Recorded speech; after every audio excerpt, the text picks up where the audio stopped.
राम राम, बहुत स्वागत आप सभी का एक बार फिर से खंडवा डिफेंस फैक्ट पर। आज के इस वीडियो में हम लोग एक बार फिर से इजराइल को लेकर डिस्कस करने जा रहे हैं। खबर ही कुछ ऐसी निकल कर आई है और खबर वही है जिसको लेकर पिछले कुछ समय से हम लोग लगातार अलग अलग सोर्सेस के माध्यम से डिस्कशन कर रहे थे। देखिए, मैं आपको हमेशा ये बात कहता हूँ कि इजराइल हो या फिर रशिया हो, क्यों हम इन दोनों ही देशों के साथ संबंध केवल डिफेंस तक ही सीमित रखते हैं, क्यों ना हम इन्हें और आगे बढ़ाएं। क्योंकि भारत रशिया हो या फिर इजराइल भारत हो, दोनों के बीच में अवसरों की कोई कमी नहीं है। दोनों ही देश हमारे लिए इंपॉर्टेंट है, तो उन दोनों ही देशों के लिए हम भी उतना ही ज्यादा इंपॉर्टेंट है और हमने हमारा इंपॉर्टेंस पिछले कुछ समय में साबित करके दिखाया भी है। फिर जब इजराइल युद्ध में फंसा हो और भारत की तरफ से उसे सहयोग किया गया हो, या फिर जब रशिया युद्ध में फंसा हो और उसे भारत की तरफ से सहयोग मिला हो, दोनों ही देशों को हम लोगों ने जो सहयोग दिया वो इनडायरेक्ट वे में दिया, परोक्ष रूप से।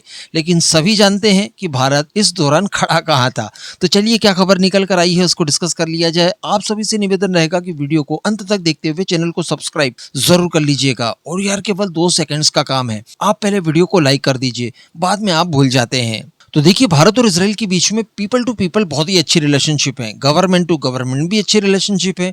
डिफेंस सेक्टर की बात की जाए तो क्या ही कहना। इसके अलावा पिछले कुछ दिनों से दुनिया भर के अंदर इस बात का डिस्कशन चल रहा है कि क्या भारत ने अमेरिका को इजराइल के मामले में पूरी तरह से रिप्लेस कर दिया है। क्या भारत इजराइल के लिए नया अमेरिका बनने जा रहा है या बन चुका है, क्योंकि चीजें कुछ इसी तरह से दिखाई देती है हमें। पहले डिफेंस के सेक्टर में ढेर सारी कॉपरेशन कर लेने के बाद भारत के द्वारा, एक्चुअली भारत की एक प्राइवेट कंपनी के द्वारा, इजराइल का हाइपापोर्ट एक्वायर किया जाता है। भारत इजराइल के बीच में फ्री ट्रेड एग्रीमेंट को लेकर भी बातें चल रही है। भारत के स्किल्ड और नॉन स्किल्ड वर्कर्स इजराइल जाकर काम करना भी शुरू कर चुके हैं। इसी बीच में आपको बता दूं कि इजराइल के जो एम्बेसडर हैं भारत में, जिनका नाम रुएन अजार है, इनके द्वारा गुवाहाटी और नवी मुंबई, यहाँ के जो एयरपोर्ट्स हैं जो कि वर्ल्ड क्लास बनाए गए हैं, इनकी काफी तारीफें की गई। उनकी तरफ से ये कहा गया है कि इन एयरपोर्ट्स को तैयार करने के लिए भारत के द्वारा कटिंग एज टेक्नोलॉजी का इस्तेमाल किया गया। लेकिन इसके साथ साथ भारत ने अपने सांस्कृतिक, कल्चरल और हेरिटेज को नहीं भूला और इनको बनाने के लिए जो थीम रखी वो कुछ उसी आधार की रखी। जैसे आप गुवाहाटी के एयरपोर्ट की बात करें तो उसे बैम्बू की थीम पर बनाया गया है। साथ ही अगर नवी मुंबई के इंटरनेशनल एयरपोर्ट की बात करें तो उसे लोटस की थीम पर बनाया गया है, जहां पर भारत का हेरिटेज आपको देखने के लिए मिलता है। यानी मॉडर्न तो है ही है, लेकिन ये हमारे कल्चर को प्रदर्शित करता है, उसे दिखाता है। तो उनका यही कहना है कि इंटरनेशनल जितने भी टूरिस्ट वगैरह हैं जो इन एयरपोर्ट्स पर आते हैं, उन्हें एक नए तरह का एक्सपीरियंस कराते हैं।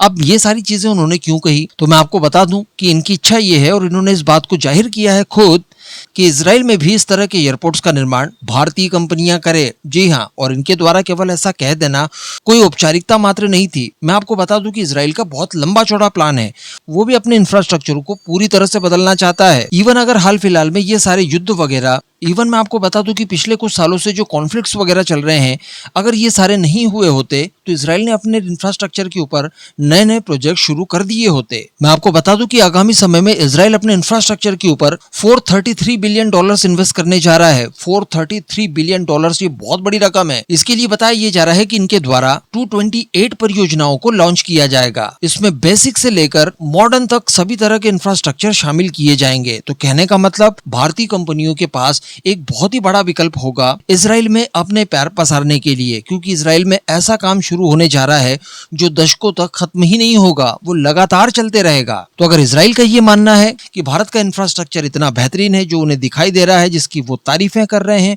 दुनिया भर को इसके बारे में बता रहे हैं, तो निश्चित तौर पर उनकी नजर भारतीय कंपनियों के ऊपर है जिन्होंने भारत का इंफ्रास्ट्रक्चर तैयार किया है।